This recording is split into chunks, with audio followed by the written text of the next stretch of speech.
Audio on demand from Vision Christian Media. Jesus said, "If you hold to my teachings, you are really my disciples. Then you will know the truth, and the truth will set you free." We've all watched a trapeze artist hanging upside down and swinging towards her partner. They both move backwards and forwards toward each other for a few times as the people watch in suspense. The crowd wonders when the acrobat will finally let go of the swing and grip the hands of the other person. The atmosphere is tense because the moment of release is the most dangerous part of the act. They both have a vital part to play. The first acrobat must let go of her swing and reach out toward her partner with all her strength. At that point, she can do no more than place her entire trust in his ability to grasp her safely and securely.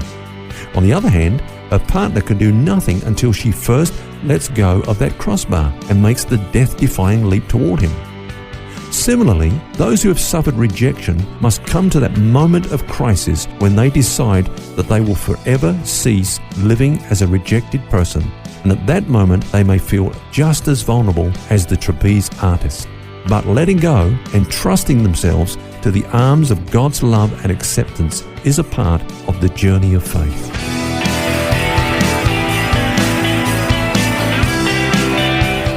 This is Set Free with Ken Legg. Talking this week about rejecting rejection. I'm going to wrap things up today. Now, the stuff we've looked at this week has been very helpful, I'm sure, for many people who've struggled through life because of rejection, especially in the early stages of their lives. And Ken, let's just go over again some of the things that we've looked at so far this week. One of the important things that's vital for people to get hold of is that Jesus came to earth as a human being in every single respect except for sin, so that he could experience human life in the raw, you might say, the same way that we do. It included rejection. And in fact, nobody experienced rejection like he did. He was rejected by the religious authorities, by his own people, his friends, and most of all by his own Father when he was on the cross. He experienced all of that so we didn't have to. He came to heal the brokenhearted. Now, you've been sharing 7 vital principles for enjoying freedom and healing in this area of rejection. So we've looked at 4 of these so far. Let's recap on those and then move on to the others. Okay, well, we started, Phil, by saying, the first question we need to ask those that have suffered rejection is, are you ready to be healed? It means stepping out of that, victim mentality, if you like, stepping out of that lifestyle that we built around that, and trusting ourselves to the arms of God, believing that he is going to look after us, that we can be safe with him to become a whole person, a healed person, and to go on to greater things. Secondly, we spoke about the fact that there's a practical aspect here concerning the release of the pent-up emotional pain and suffering that a person that has been rejected has felt. And God often does that through either talk or tears. There's often somebody to bring alongside us that we can really pour out our heart to and know that they're compassionate. And in doing that, there's almost like a therapy in doing that. Or for some people, it may just be weeping and just releasing all that pain through tears. And I have that saying, do it once and do it well.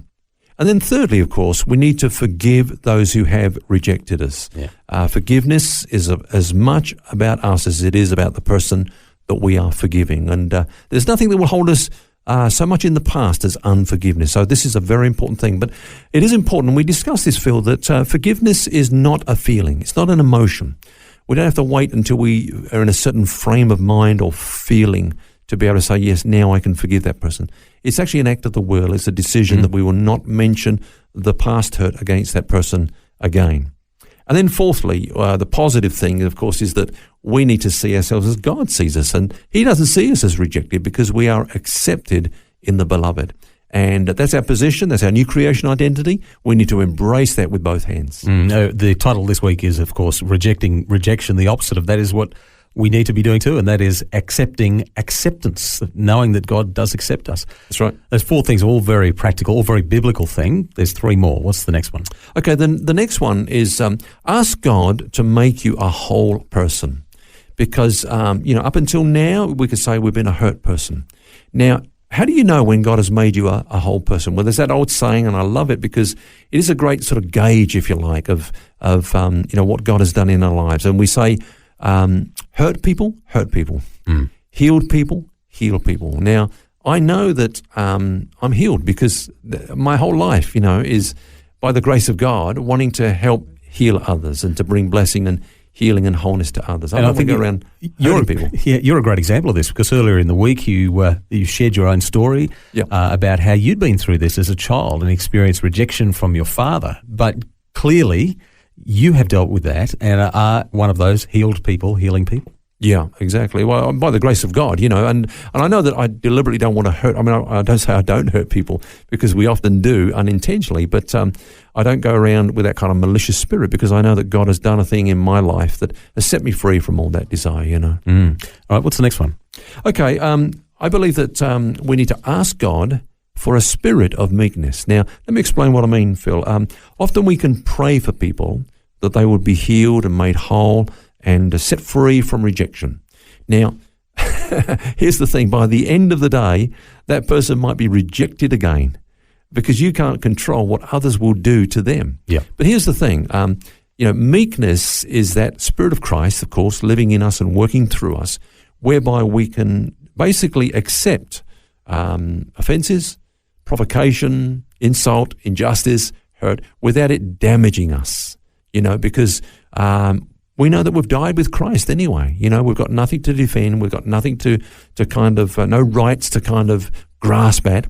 We know that God has done a work of grace in our lives, and meekness is the ability to not have to react or retaliate against those that maybe, treat us in a malicious way. I think meekness is probably one of the most misunderstood concepts. A lot of people would say that it's weakness. Yeah. But it's actually the opposite. It's strength. As you're saying, if it's the ability to restrain yourself, to not have to react, it is strength. It is not weakness. It's strength under control. Exactly. And I'm sure, we would agree, a sure sign of getting back in control of your life is when you can take authority over your feelings in that way. Anger is probably a really good one that sticks out there, or unforgiveness or revenge, and replace those with that meekness you talk about. Yeah. Now, Phil, let's go on to the final point then, and this is what I call drawing confidence from your relationship with God. Drawing confidence from your relationship with God. Rejection has to do with the way others treat us. Now, I think one of the sad things when we look at human relationships is that often people have unrealistic expectations from one another. And I always say this, you'll find great love in relationships, but you'll never find perfect love. You'll only find perfect love from God. But sometimes we look for that which only God can give in human relationships. And basically and ultimately, we need to know who we are and to be solid and sound and healed and whole because of the roots of our relationship with God.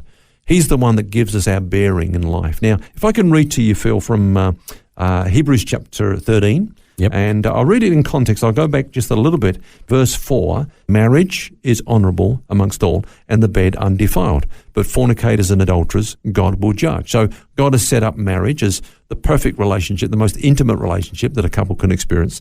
But then he goes on to say in the next verse, let your conduct be without covetousness. Okay, so for those that have not yet met that person to marry, okay, be content. Don't want what you can't have at this moment, because that leads to fornication.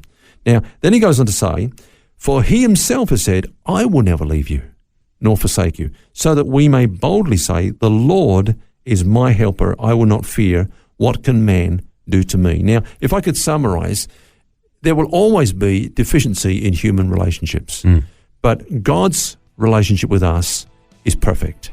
It is something that we need to develop. It is something we need to discover more and more and enjoy more and more and experience more and more. We look too much to human relationships for that which only God can give us. Now, of course, there's a balance. There's both. There's the horizontal and there's the vertical. But I think sometimes we're imbalanced in terms of we're looking for everything in the horizontal, in the human relationships, and some of those things can only be found in our relationship with God.